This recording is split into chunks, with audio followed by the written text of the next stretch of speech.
Kung mapapansin nyo, may palitan kami dito ng conversation.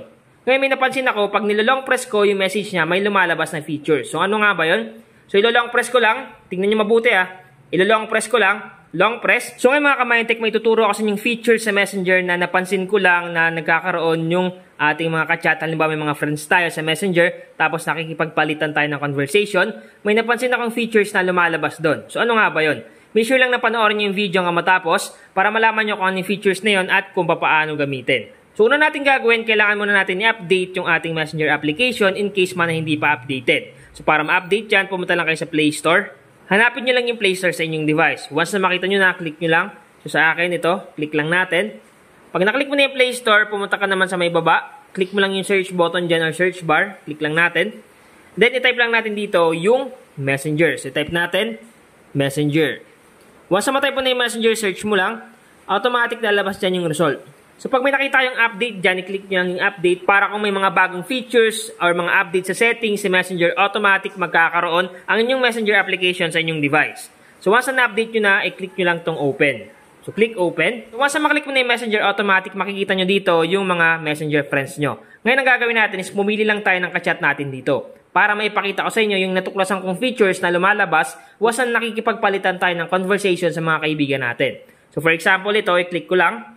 Kung mapapansin nyo, may palitan kami dito ng conversation. Ngayon may napansin ako, pag nilolong press ko yung message niya, may lumalabas na feature. So ano nga ba yun? So ilolong press ko lang, tingnan nyo mabuti ilolong press ko lang, long press. Sa baba may lumalabas na translate, okay? So ibig sabihin lang, pwede na tayo mag-translate instantly sa pamamagitan lamang ng pag-long press ng message ng mga ka-chat natin. So kunyari yan yung chat niya is Tagalog, pag nilong press mo at lalabas yung translate, click mo lang yung translate. Makikita nyo translating siya. Aantayin nyo lang matapos at pagtapos na, yan yung lalabas. Just the main breaker where everyone. So, naging English na siya.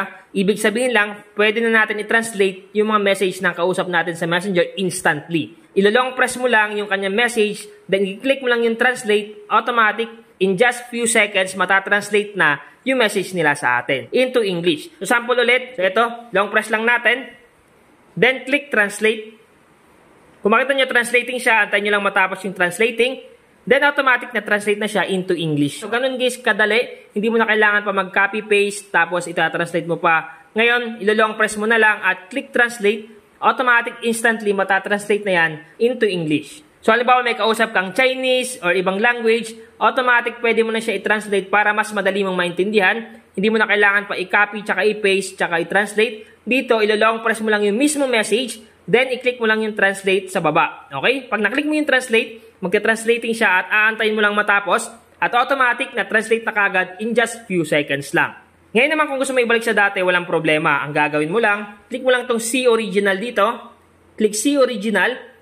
Then, automatic babalik kagad dyan sa original kung ano yung pagkaka-message niya sa'yo. Kung ano yung language na ginamit niya. At napansin ko lang, hindi lahat ng friends natin is gumagana itong translate na features. So, for example, ito. Click lang natin to, yung isa kong friends dito. So once na maklik mo na, subukan natin i-long press. So long press natin.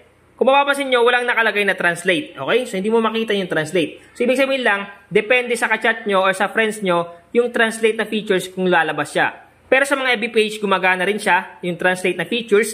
So click ko lang tong FB page dito. Then may mga message sa akin dito. Ang gagawin ko lang, long press ko lang, long press. Then kung mapapansin nyo, makikita natin yung translate na features sa kanya. So once na-click natin itong translate, yung sinabi niya dito is magta-translate into English at maintindihan na natin kaagad. So ganun guys kabangis yung translate features.